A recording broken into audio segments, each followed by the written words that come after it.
नमस्कार दोस्तों, सबसे पहले आप हमारे चैनल इजी इंग्लिश ट्यूटोरियल को सब्सक्राइब कर लें और इसे लाइक और शेयर करना भी ना भूलें। फ्रेंड्स, इजी इंग्लिश ट्यूटोरियल का यह 37वां एपिसोड है और इस एपिसोड में हम लोग फ्यूचर परफेक्ट टेंस के बारे में जानकारी प्राप्त करेंगे। तो फ्रेंड्स, आइए इसे सीखते हैं।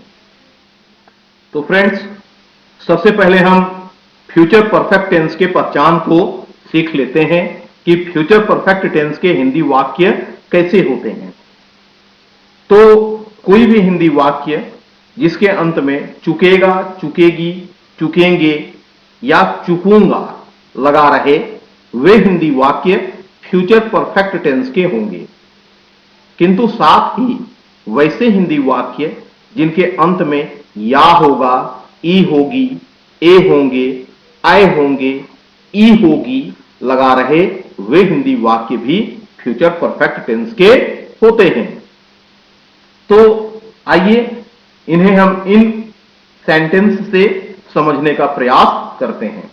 मैं पत्र लिख चुकूंगा, इस वाक्य के अंत में चुकूंगा लगा हुआ है।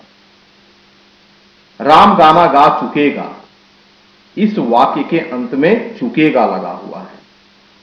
सीता स्कूल गई होगी, इस वाक्य के अंत में ई होगी लगा हुआ है। सभी लोग मेरे घर आए होंगे, इस वाक्य के अंत में ए होंगे लगा हुआ है। तो कोई भी हिंदी वाक्य जिनके अंत में चुकेगा, चुकेगी, चुकेंगे, चुकूंगा या होगा, ई होगी, ए होंगे, आए होंगे, ई होगी लगा रहे, वे सभी हिंदी वाक्य फ्यूचर परफेक्ट टेंस के होंगे। याद रखें दोस्तों, कुछ हिंदी वाक्य में ये उच्चारण यानी प्रोनाउंसिएशन छिपे होते हैं। जैसे उसने मुझे पत्र लिखा होगा, यहां पर लिखा के अंत में ख में आकार खा है, यानी खा का छुपा हुआ उच्चारण या हो रहा है। तो इस वाक्य में हुआ उसने मुझे पत्र लिखा होगा, तो इसका अंत हुआ या होगा। तो इस तरह के हिडन प्रोनाउंसिएशन या उच्चारण वाले वाक्य पर भी आपको ध्यान देना है। आप इस बात को हमेशा स्मरण में रखें, क्योंकि ये जो सेंटेंस होते हैं ये आपको भ्रांति में डाल सकते हैं। आप इस बात को याद रखें और ढेर सारे ऐसे सेंटेंस आपके सामने आएंगे जो फ्यूचर परफेक्ट टेंस के होंगे, जिनमें की उच्चारण हिडन होगा। आइए अब फ्यूचर परफेक्ट टेंस के हिंदी वाक्य को अंग्रेजी में अनुवाद करना सीखते हैं। फ्रेंड्स, इस स्ट्रक्चर या फॉर्मूले को याद कर लें। सब्जेक्ट आई या वी रहने पर आप इसके साथ शैल plus have plus V3 plus object का प्रयोग करेंगे। बाकी सब्जेक्ट के साथ आप will plus have plus V3 plus object का प्रयोग करेंगे। तो पहले आप फ्यूचर परफेक्ट टेंस के हिंदी वाक्य को पहचान लें, उसके सब्जेक्ट को फिर देखें और सब्जेक्ट आई वी रहे तो फॉर्मूला नंबर 1 यानी आई वी के साथ शैल plus have plus V3 plus object का प्रयोग करें और अन्य सब्जेक्ट रहने पर आप will plus have plus V3 plus object का प्रयोग उस सेंटेंस में करें। आइए इन्हें हम कुछ उदाहरण से समझते हैं। इन उदाहरणों को देखें।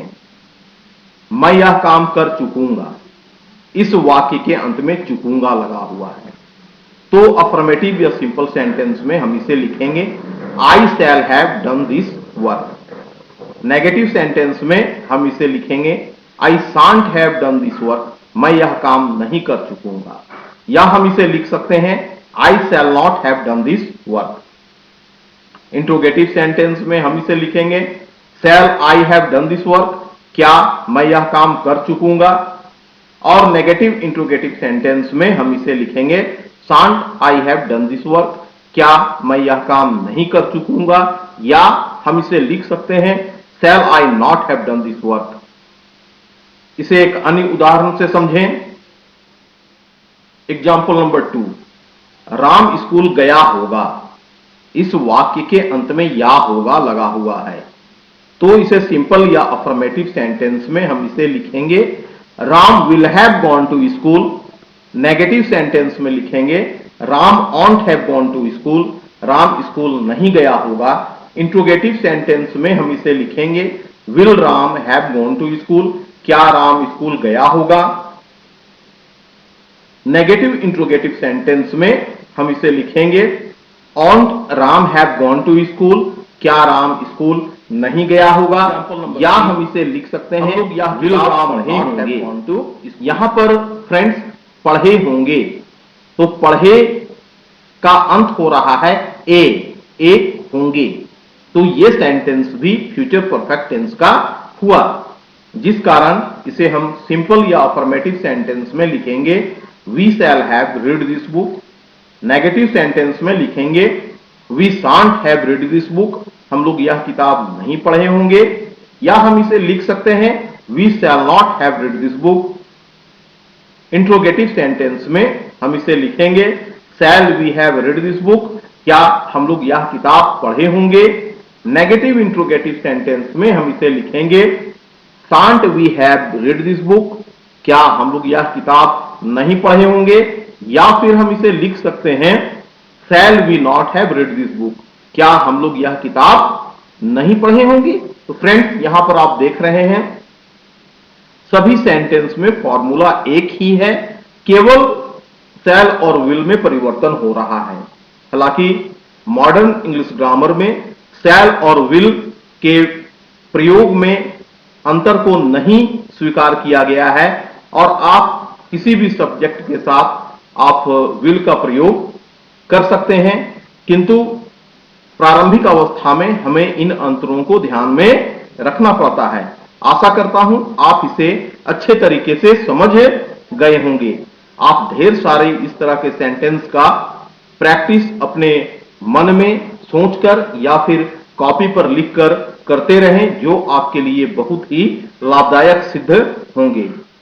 फ्रेंड, एक बार फिर मैं आपसे कहना चाहूंगा कि यदि आपने हमारे इस ट्यूटोरियल यानी इजी इंग्लिश ट्यूटोरियल को सब्सक्राइब नहीं किया है तो काइंडली इसे तुरंत सब्सक्राइब कर लें, लाइक के बटन पर भी क्लिक करें, शेयर करना बिल्कुल ना भूलें और अपने बहुमूल्य कमेंट से मुझे अवगत कराते रहें।